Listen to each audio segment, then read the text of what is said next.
Assalamualaikum warahmatullahi wabarakatuh. Saudara-saudaraku yang dicintai dan dirahmati Allah, tidak takut virus corona atau COVID-19 bukan berarti menentang hukum-hukum Allah. Mari kita berdakwah dengan subscribe dan share video ini. Terima kasih. Banyak di antara kita yang mengaku bahwa saya tidak takut corona. Hanya takutlah pada Allah. Ya betul. Ya. Ngapain sama corona takut? Ya. Karena hidup mati seseorang itu tidak menunggu corona. Ya. Hidup mati seseorang itu sudah ketetapan Allah. Ya. Banyaklah alasan-alasan yang bisa kita pakai agar orang lain bisa memahami bahwa kita tidak perlu takut pada virus corona. Ya, benar. Walaupun kita tidak takut pada virus corona, tapi kita harus tetap menjalankan amanah Allah, ya, amanah tanda perintah. Karena di situ ada kesadaran terhadap hukum-hukum Allah yang ditetapkan pada semesta ini, pada diri kita, pada lingkungan kita dan sekitar kita.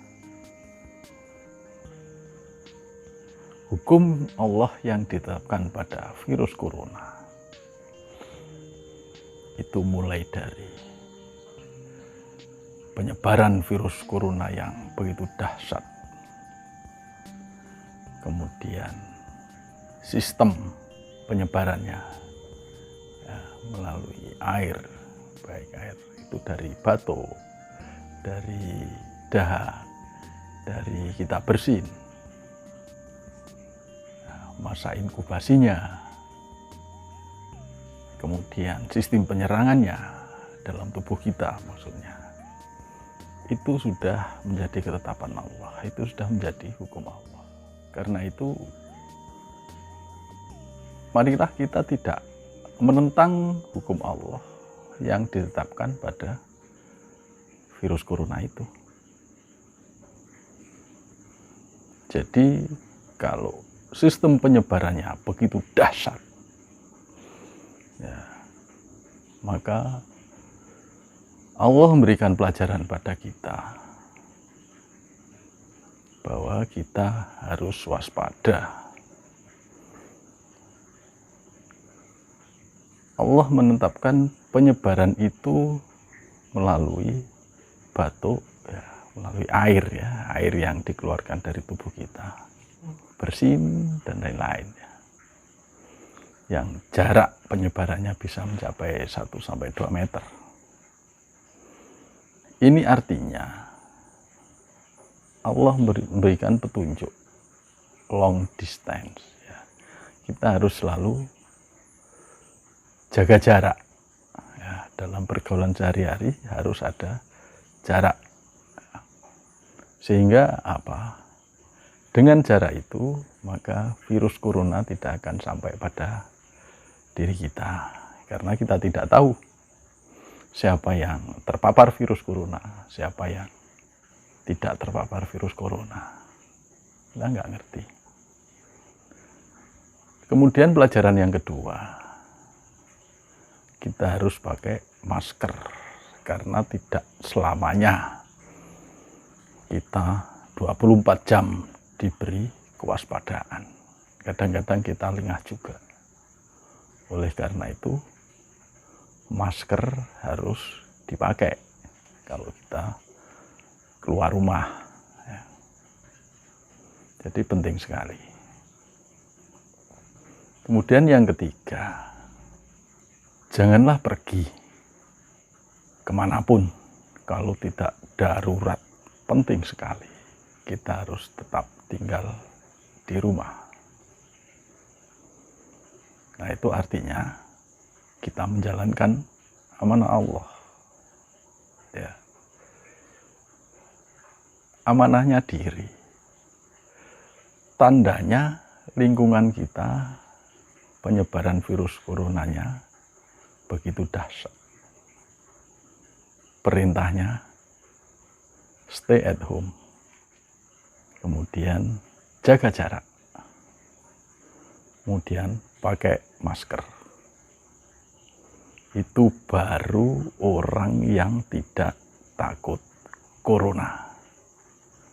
Nah, kalau kita mengabaikan hukum Allah yang telah ditetapkan ini, ditetapkan pada virus corona, dan ditetapkan pada kita,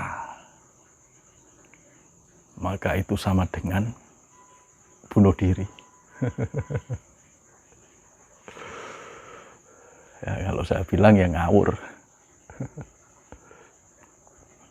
Jadi mari kita jalankan itu, kita laksanakan agar diri kita tetap dilindungi Allah Subhanahu wa Ta'ala. Apalagi virus corona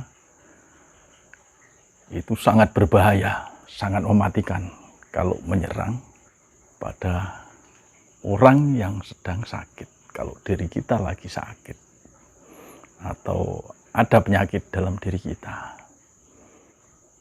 bila terkena virus corona, wah itu bahaya sekali.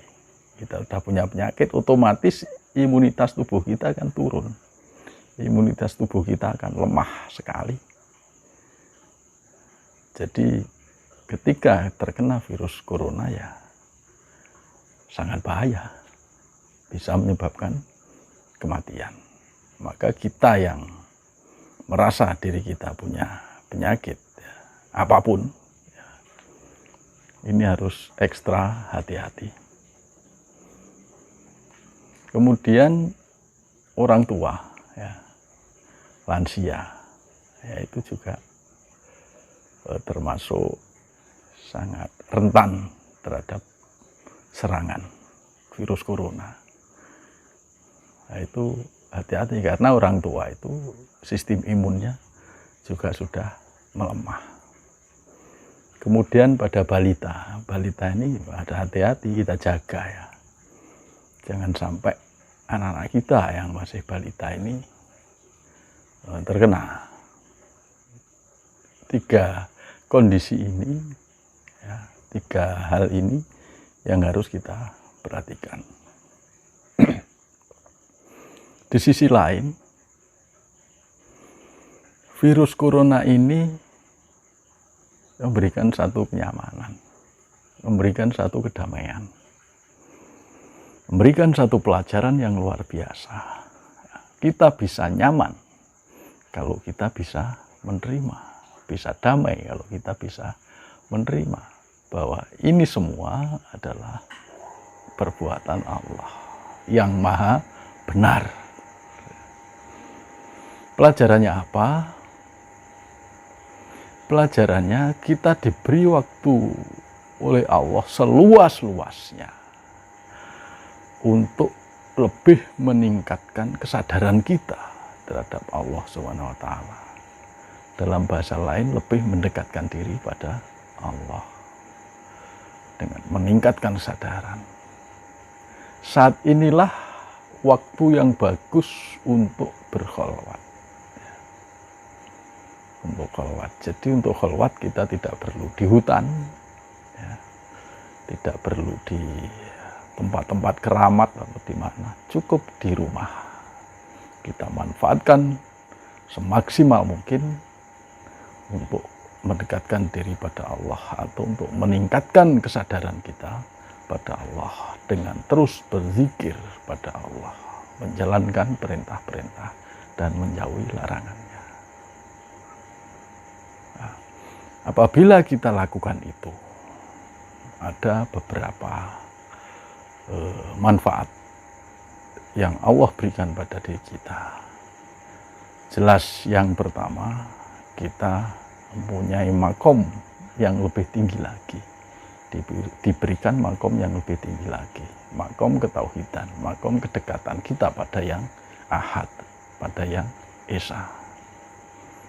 Itu yang pertama. Yang kedua, imunitas tubuh kita akan meningkat, di mana kita yang secara istiqomah berzikir nafas, kita yang selalu berzikir, selalu menyadari Allah, ini jiwanya akan tenang, jiwanya akan damai, tentram. Nah, disitulah kekebalan kita akan meningkat luar biasa.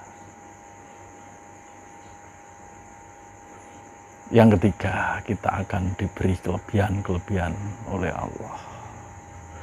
Banyak sekali kelebihan-kelebihan yang akan diberikan Allah ketika kita berkholwat. Kepekaan jiwa kita untuk menerima ilham Allah itu adalah satu hidayah, satu anugerah yang luar biasa. Jadi marilah kita damai-damai saja, kita nyaman-nyaman saja, kita menerima afal Allah ini karena perbuatan Allah ini benar, dan kita ambil manfaat bagi diri kita, keluarga kita, dan masyarakat pada umumnya.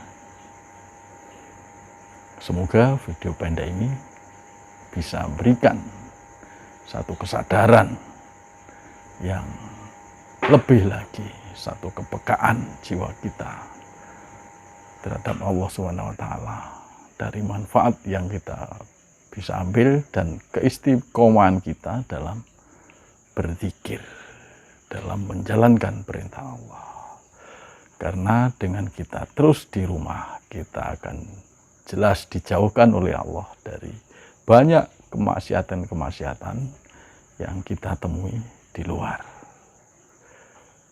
Billahi taufiq wal hidayah. Assalamualaikum warahmatullahi wabarakatuh.